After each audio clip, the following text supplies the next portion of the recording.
that we will never forget, and that is something that we will always reward. And my prayer is that you never ever regret it that you chose to stay in a wider Nigeria. Now, let us look at what is happening in our country today.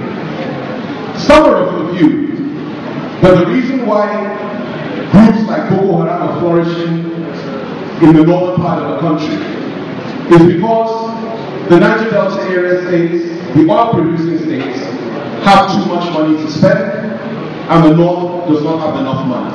And consequently, by their argument, Boko Haram is logical and can indeed be justified because it is a consequence of deprivation in the north. These are the views of some, one of them being our present Governor of Central Bank, Sanusi Lamido, who is a very good friend of mine, though we may disagree on this and a few other issues. And I want to take this opportunity to say categorically and clearly that Sanusi Lamido and those that think like this have got it completely wrong. Completely wrong. First of all, there can be no justification for the slaughter of other human beings. None whatsoever. No matter what it is, there can be no justification. Particularly civilian populations where women and children are slaughtered, people are bombed in churches, people are bombed in their homes, both Christians and Muslims, there is no justification for this type of barbarity. But quite apart from that, there really is no limit. Because what the northern governors and the northern leaders do with the resources that are given to them by the federal government are left to them. What everybody does with his own allocation is left to him. If you say it's not enough, the question we need to ask is, what have you done with the little that you have been given? That's the first thought. Secondly, you need to develop your own areas, develop your own people. In the Southwest, we did it before, and thankfully we're still doing it. We do not pray for the oil wealth of the Ijaws, of the Niger Delta area. We do not pray for it. We really don't need it. And that is why the struggle for autonomy, regional autonomy, and so on and so forth, and restructuring is very strong in the Southwest. We believe that everybody should be able to develop his own area, mineral resources, and so on and so forth, and move on. You do not need the oil wealth of the South to be channeled to the north before Boko Haram is stopped. It is not so, and it will never be so.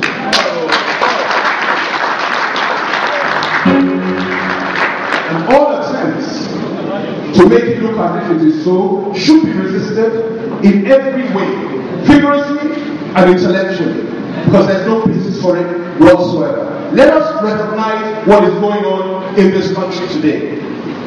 What is happening is that we have an absolutely evil group of people that have risen up to not only change our way of life, but to completely destroy our future, break up our country, and try to intimidate the rest of us into submission.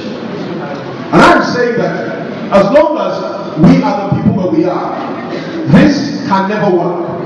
The Ijaws cannot be intimidated. The Yorubas cannot be intimidated. Nobody can be intimidated in this country. Whoever is funding them, wherever it's coming from, whether within Nigeria or outside Nigeria, let this message be loud and clear. That there are men in this country who will stand up to this evil any day, any time. And I do not share the view of so many that there should be dialogue with Boko Haram. Those that fought the Second World War regretted the fact in Europe that they called for dialogue for so many years when dealing with Adolf Hitler. They kept saying dialogue. Neville Chamberlain, the Prime Minister of the UK, dialogue with Hitler, dialogue with Nazism, even when Hitler was picking up country after country in Europe. Until the storm of dialogue died when France was attacked and so on and so forth. You do not dialogue with invisible people. You do not dialogue with people that don't want to dialogue with you. You do not dialogue with people that say, unless you become an Islamic fundamentalist, that they will not talk to you.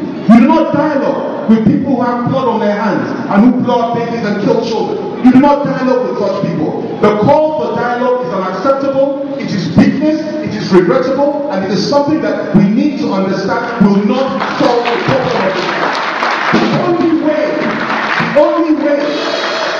that you will solve the problem of Boko Haram is to provide strong, vigorous, courageous, and dedicated leadership, and to unleash the full force of the Nigerian armed forces and the security agencies against those that will dismember this country and those that will impose their own way of life and their own faith on the rest of us. And let me just say this: Boko Haram does not represent Islam. If you tell me that Boko Haram represents Islam, I'll respond by telling you that if that is true, it means that Hitler represented Catholicism and represented Christianity. It was never so. Hitler killed 6 million Jews. 50 million people died in the Second World War. And the basis, the fundamental intellectual justification for what he did was that the Jews killed Jesus Christ. And he, being a good Christian, had to kill every single Jew. Now, that view is totally unacceptable. As always been, he did not represent me or you as Christians. He represented only himself. In the same way, the Islamists of Boko Haram do not represent the massive Muslim population that we have in this country, of God-fearing Muslims who are also being killed by the same Islamist forces. They do not represent anybody except for themselves, Al-Qaeda in the North African Maghreb, Al-Shabaab in East Africa, and now Boko Haram in West Africa, starting in northern Nigeria. They represent only themselves. Therefore, it is incumbent upon all of us, as Christians and Muslims, as even those that don't believe in the Christian God or the Muslim God, and don't believe in anything, to join hands and stand up and say enough is enough. You talk about dialogue. What do you say to those that were killed last Christmas, on Christmas Day, while they were worshiping God? When you talk about dialogue, what do you say to their soul? What do you say to their children? What do you say to their parents? What do you say to those who were killed on Easter Day whilst they were worshipping the one true God? What do you say to them? What do you say to those that were butchered at the United Nations, or those that were killed in various schools all over the country, or those that are being murdered on a daily basis in the Northeast? What do you say to them? What about that blood that speaks to God in heaven for vengeance? And you now say we must sit down to talk to these people? I sincerely pray that the government that we have today, and the great son of the Ijaws that is running and ruling this country today, understands the importance of keeping Nigeria together, keeping Nigeria secular, keeping Nigeria strong, and not allowing Nigeria to be weakened by this cancer called Boko Haram, and not to be seen to be compromising with evil in any shape or form. I believe he has it in him. I pray he has it in him, for the sake of you and I, for the sake of this country. Because if he does not stamp out this evil and face it frontally, others will take up the cause and they will do it themselves. So this is what will happen. I see it coming so clearly. It is too often that we hear of unprovoked killings in the north. I've lived here for 10 years, and it is too often, too many.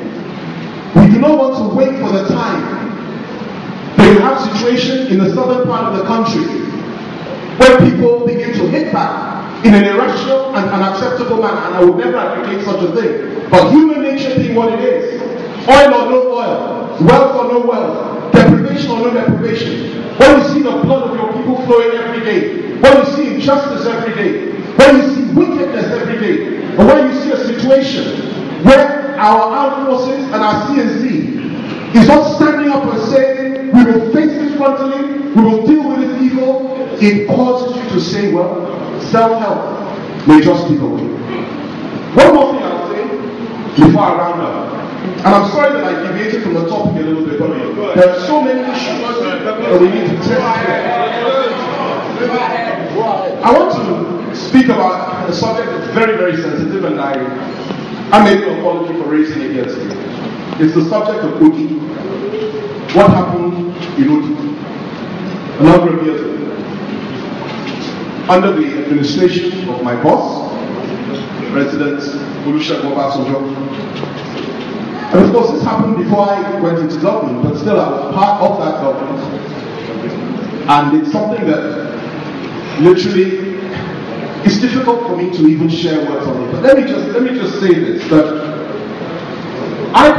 if we're to apologize for what happened to Ijaw Boro, for his murder by the federal government and the agents, if we're to apologize for the killing of the great poet Ken Saro-Wiwa, if we are to apologize for all the various injustices that have been committed against Ijaw people over the last 50 years, then we must also have the courage and the decency and the dignity to apologize for the fact that when Oni was flattened by federal forces, thousands of innocent women, children, young men lost their lives.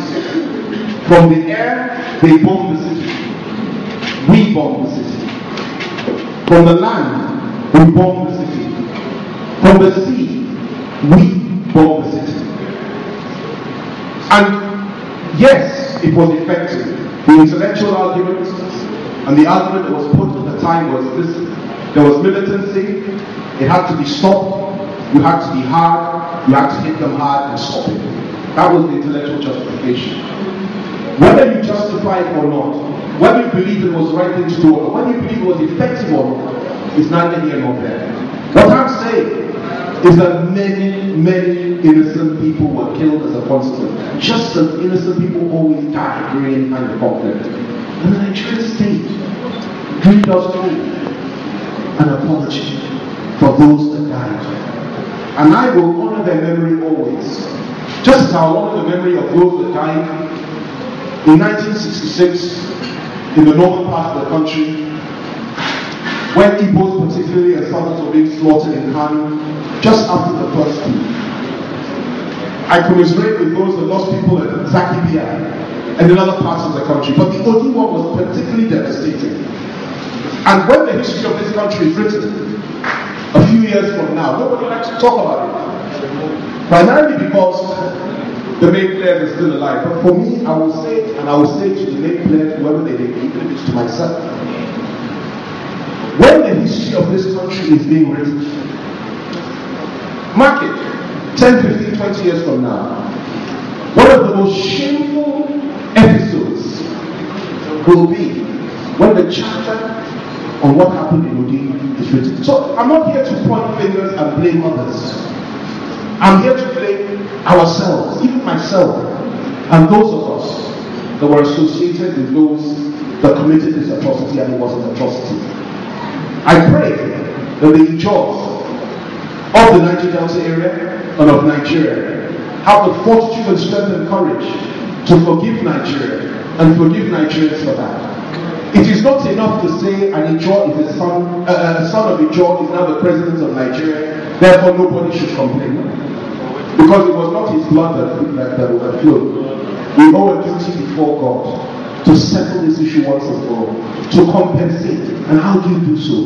Let them have what is theirs.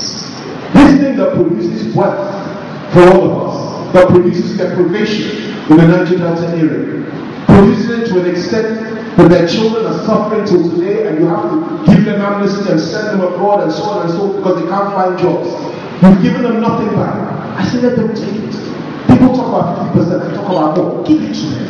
And let the rest of us begin to develop our own human potential, our local mineral resources. Let us begin to understand that you make your future with what you have. You don't live off the earnings and the development of other people. Finally, before I sit down, let me just say something about the great Chief Bola Ige, who said something that was very, very interesting. He was a great man, he was my leader and my mentor for many years. Unfortunately, he was murdered as well. But he said something some time back that what has acted as the glue to keep Nigeria together is the oil of the Niger Delta area. He also said that it is not good enough for somebody to be living and prospering off the stolen goods of somebody else. But even the man that owns it, you don't even let him have enough of those resources. Those words have a very strong resonance with me.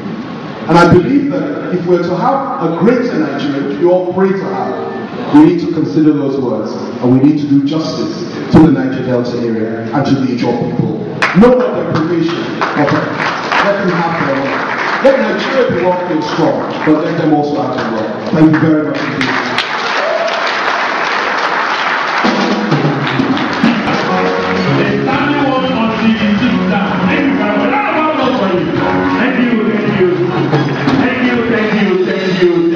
Thank you.